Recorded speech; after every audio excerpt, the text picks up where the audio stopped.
Alright, so I've gone through a bit of an awakening this month.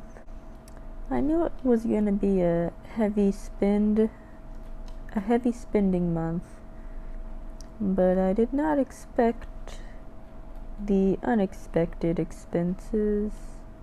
Yeah, so based on how this month went and how dissatisfied I was with my final savings, I've decided to really buckle down and actually commit to budgeting, because I just had it in my mind that I'm just a natural saver. Maybe that's kind of true, but I can do better. I can definitely do better if I really pay attention. I can really do better if I'm more intentional about my spending. So, I'm naturally a frugal type of person, so I never really set to a budget and followed it. I just wouldn't spend too much, so I'd always end up with some savings unless something crazy happened, Anyways, let's get into zero-sum budgeting. So I've definitely been watching a lot of YouTube channels that do budget videos, and they love the zero-sum budgeting. And I was like, I don't know if I need to do that. And now I'm like, no, I need to do that. I also love zero-sum budgeting. So just monthly income minus expenses equals zero. Every dollar gets a job. I'm going to be assigning a certain amount of money to my savings, and to my retirement. Well, I already do the retirement thing. The good thing about the zero-sum budget is it helps to really prioritize where you're going to put your money, because you're itemizing how much you want to save, and then deciding, among your known expenses, how much are you going to assign for your variable expenses. So you really need to decide what's more important to me right now. Where am I going to put my money for the month in order to get the most out of it, So the month of August for me, I've been putting money into the economy a little bit more than typically, and I didn't really feel like I got much out of it. I was just hemorrhaging dollars for no good reason. I was just being a little flippant with my spending, and I don't want to do that after this month. So I think this is going to be really good for getting me to buckle down and increase my savings.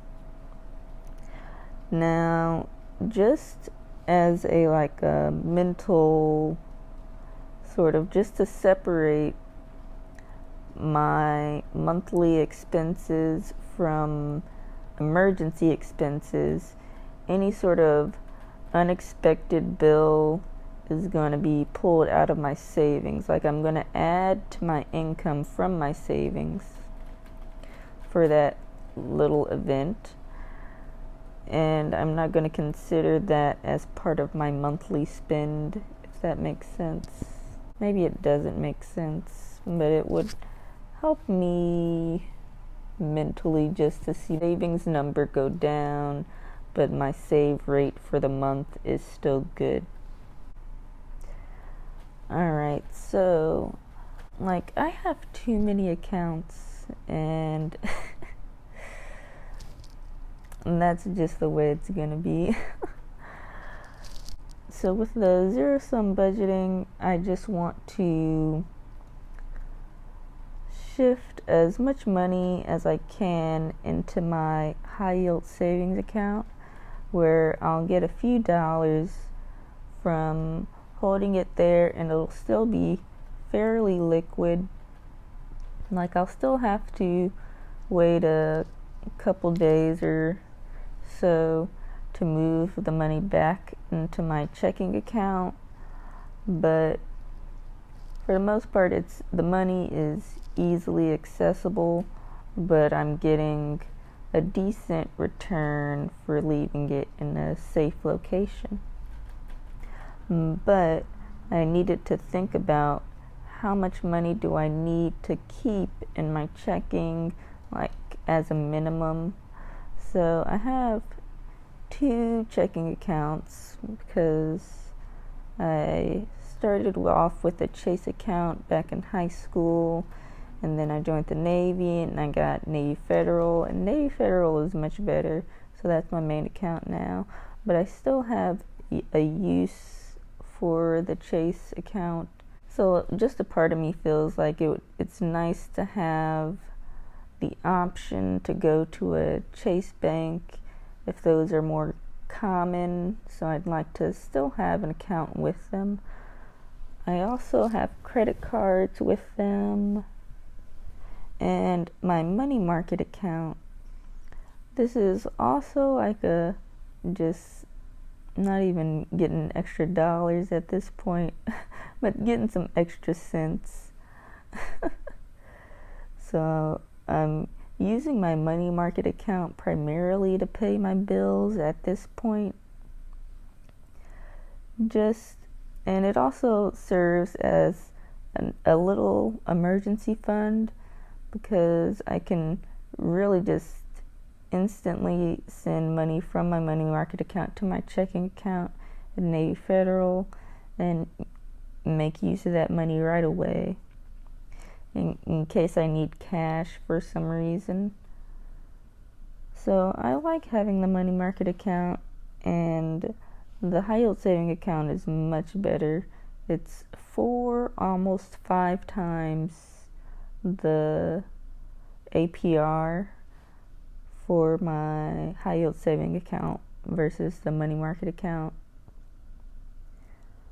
So the checking account balance just needs to be enough to cover specific bills I still have coming out of my checking, and the money market account, the $2,500 is the minimum I need to actually get any dividends from the account. So if it's below that, I might as well have that money in my checking account. Or I do have a savings account that I don't use because it's almost half the APR of the money market account. Yeah, so I'm doing most of my spending on my credit cards with Navy Federal, and then I use the money market account to automatically pay those credit cards off every month. And this is the exciting part.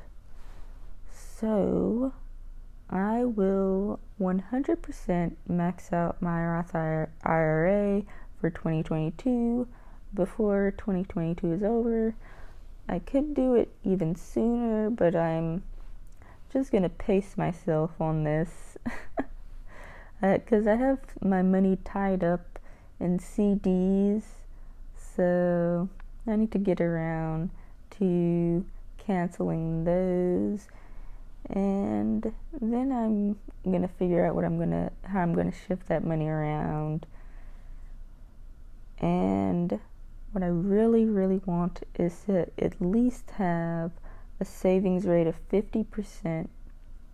So that means I'm saving towards retirement. I'm saving towards my high yield saving account buckets.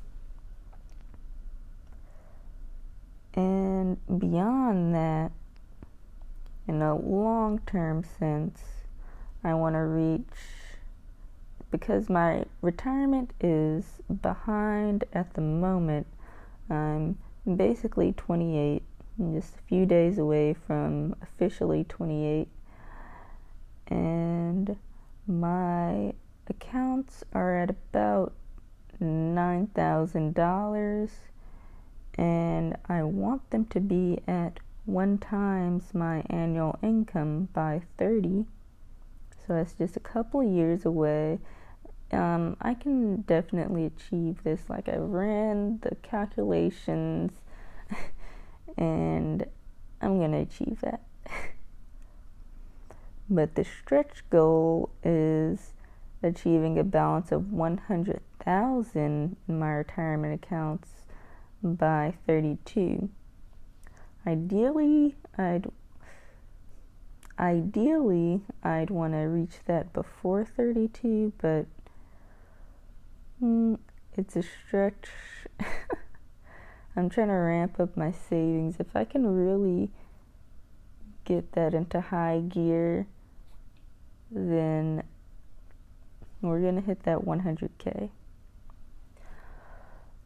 Alright, so I also meant to include a little bit about my high yield savings account buckets, but I don't have specific goals for that at the moment. I'll need to think about that a little bit more. But basically, it's like my wedding fund, my emergency savings, and my future house savings. Yeah, really, I'll flesh that out more next year, because the remainder of this year is more about getting into the habit of budgeting and following my budget and increasing my savings rate and maxing out my Roth IRA. Alrighty, thanks for watching. Bye.